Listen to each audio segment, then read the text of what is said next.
Hey guys, welcome back. I know it's been a while since I've made a review, but I'm back and I wanted to do a review on a mini series that I just recently saw for the first time not too long ago, and that is the 2004 adaptation of Salem's Lot. And this is, of course, based off of Stephen King's book from the 70s that he wrote.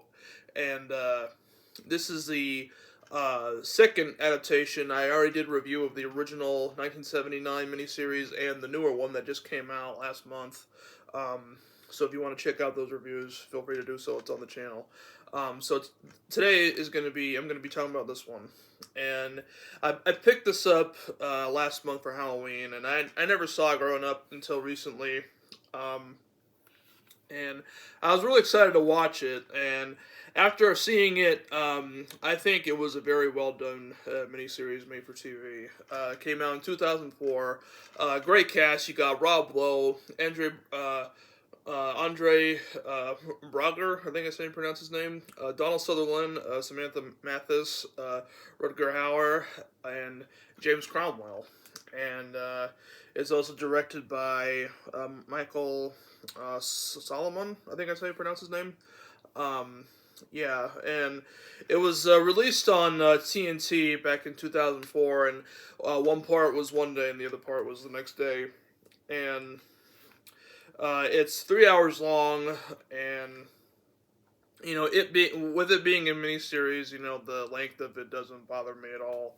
The original is pretty long too. It's like around the same time, 3 hours long. Um, but I thought this was very well made. And I'm not gonna really go too much in depth on the story because like the story is basically the same as the original and the newer one too. So it's basically like the story, but it takes place in modern day time. The original story takes place in the 70s, meaning the original miniseries, and in the new one, the time period is in the 70s. In this one, it's in the 2000s, so they wanted to make it more modern, which I thought was an interesting turn to do it with. Um, and So that's basically the only difference is that it's like takes place in modern time. And from what I've heard, this is actually a more faithful adaptation to the novel. I did read the novel. If you see my last review for the 2024 version, I did read the novel back in high school, but it was a long time ago, so I can't tell you whether it is or not. But from what I've read, it is. But I'll definitely have to read that book again sometime in the future because it's been years since I've read it. But if you guys think it's the closest adaptation to the novel, or if you don't think it is, feel free to let me know in the comment section. Uh, but yeah, I thought this movie had a very good cast, well casted. Rob Lowe is the main lead, and he is great as the writer Ben Mears, and what's his name, Rutger Hauer is great as Kurt Barlow, who's the vampire. And he actually speaks in this movie, and like he has like a charm to him. Like the other adaptations, like you only see him as like the vampire, like when he's in like the scary form. Like this, like you get like the charming look of him, and then you also see his evil side, and that's how it is in the novel, from what I've heard. And like I said, I can't remember too much about the book. It's been so much. It's been so many years since I read it, but apparently, like that's what the source material was in the novel. So there's that. And he actually speaks because in the old one, back in the 70s, and the newer one, he doesn't really speak at all, that much. And this one, he actually has a lot more dialogue to him. So I thought that was cool to see an adaptation that actually has the character actually speak a lot more. So that was nice. And Donald Sutherland plays Kurt Barlow's henchman, Richard Straker. He's great. Um, he's usually not, known as playing like bad guys very often, but when he does, like he's very great. Um, And I'll show you guys the packaging. Here's the front side, and here's the back of it. You can pause and read that if you want to. Hopefully you guys can see it right. And I'll show you guys the disc art. It's kind of plain Jane. Not really any special features on here, I don't think. But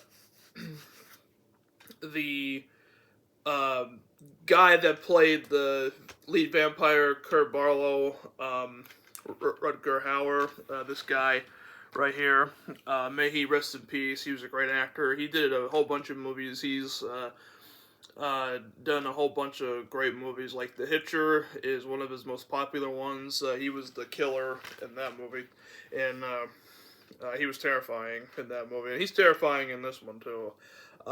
Just like the way that like it's set up is like it's just so spooky.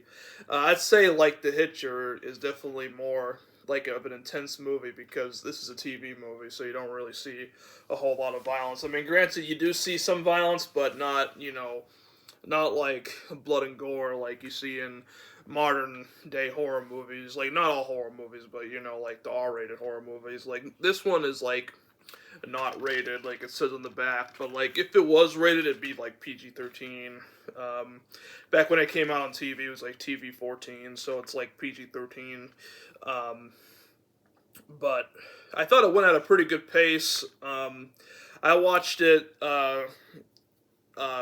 one day, and then I watched the first half one day, and the next half the next day. And it also plays all the way through. Like there's no double-sided disc like it does for a lot of Stephen King's older adaptations on DVD, like where you have to flip the disc, like Stephen King's It, and the Tommyknockers, and Storm of the Century, all that jazz. But this one just plays it all the way through, which a lot of people appreciate it. I do too. However, for when it comes to double-sided discs, when it comes to like a Stephen King miniseries, I don't care because that's just how it is. It's whatever. But I know why people get mad about that stuff. But anyway, I thought the music worked very well. The performances I really enjoyed, and like the location and like the setting and the look of the film, I thought looks amazing, and it's definitely very like dark and eerie like, and it definitely feels like a Stephen King, movie because it's true to the source material and everything. And I thought that it worked together fairly well. You don't really hear many people talk about this one very often. Like you basically hear about the '70s one more often, and I think, in my opinion, maybe it's just me, but that's just how I come about it. Like I've heard people talk about the older one rather than this one. And for a miniseries that's 20 years old, because it's now 2024, I think it still holds up pretty well. I mean, is it like the best miniseries ever? No, but and is it as good as the original? Probably not, but it's still very good. And the newer one, I say is a little bit better than this. Like that's just my opinion. I'm not saying it's a bad movie. I think it's a great miniseries. Neat looking vampires, like the vampire Kurt Barlow. Like when you see the evil side of him, he looks really cool. I like the special effects in this, and I just thought that the story, like how they wrote the miniseries was well written. And let's see, was Stephen King involved in this? Because sometimes Stephen King is involved in some of the adaptations that's made out of his books. And let's see, no, he was not involved with this movie. But I think that it's worth a watch if you like the original, and if you like the newer one. If you haven't seen this one, I recommend checking it out. And it's also like in full screen, and it fit the screen on my TV very well, and it looked nice. Very nice picture quality. There isn't a Blu-ray release; it's only on DVD. for those wondering. Maybe Scream Factory will put it out on Blu-ray one day. I don't know. We'll see.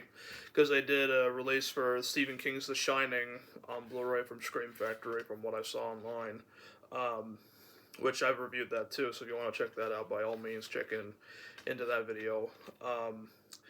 And you know, I've always been interested in seeing this one. Like I knew it was out, but I just never watched it. I wanted to see the original first, and then the newer one came out, and I saw that too, and I saw this one after. Me and my granddad watched this together, and Salem's Lot's one of his favorite stories of Stephen King, in his mind too, and you know, and we both enjoyed it. We both thought it was great, and it's also there's a lot of very like weird parts that like stuff that like you're just kind of like what the hell's going on, which that's typical for a Stephen King movie. But the music I felt worked well, and I liked how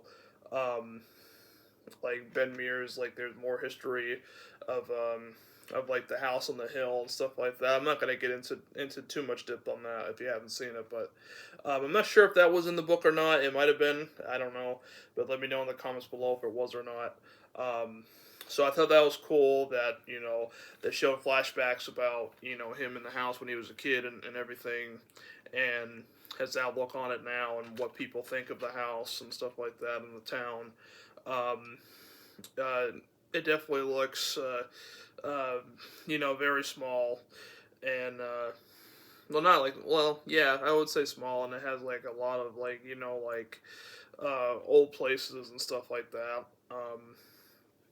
And this is the second adaptation that was Stephen King related that Rob Lowe was in. Because before this, he was in the original miniseries of The Stand. He played the deaf guy Nick. For those who've seen that, he was in that, and this was years after that because that was in '94 that came out, and this was 10 years later. And yeah, I liked Rob Lowe in the original Stand. I like him in this. I think he pulls it off very well. I like his performance in this a little bit more rather than The Stand. Not saying his performance was bad in The Stand, it's just that I felt that, he had a lot more to do in this. Like, The Stand, like, you just felt bad for him because he was a deaf-mute guy and everything, and you felt sorry for him and everything, and he didn't really say much. And I think Rob Lowe's a great actor. Like, I liked him in St. Elmo's Fire, Austin Powers, The Spy Who Shagged Me. He's good in this. I think he's a great actor all the way around. And Donald Sutherland, I've always liked him. May he rest in peace also. He passed away pretty recently, which was surprising, and it was very sad because he was a good guy. And, I didn't even realize that Rutger Hauer recently, well, not recently, but back in 2019 passed away, so that's why I said rest in peace to him, because he passed away then. But yeah, he was a great actor. Shame he died. And some of the other cast members that aren't really that famous, well, I mean, they are famous, but like not, not familiar with me. I thought they did a fine job, for regardless of me not being familiar with them. And I have to ask you guys a question, and you can feel free to let me know in the comments. Which adaptation of Salem's Lot is your favorite? Is it the original miniseries from the 70s? Is it this one? Is it the new one? Whatever it is, let me know. Do you prefer the book better, or do you like any of the adaptations better than the book itself? Feel free to let me know. I'd love to hear from you guys.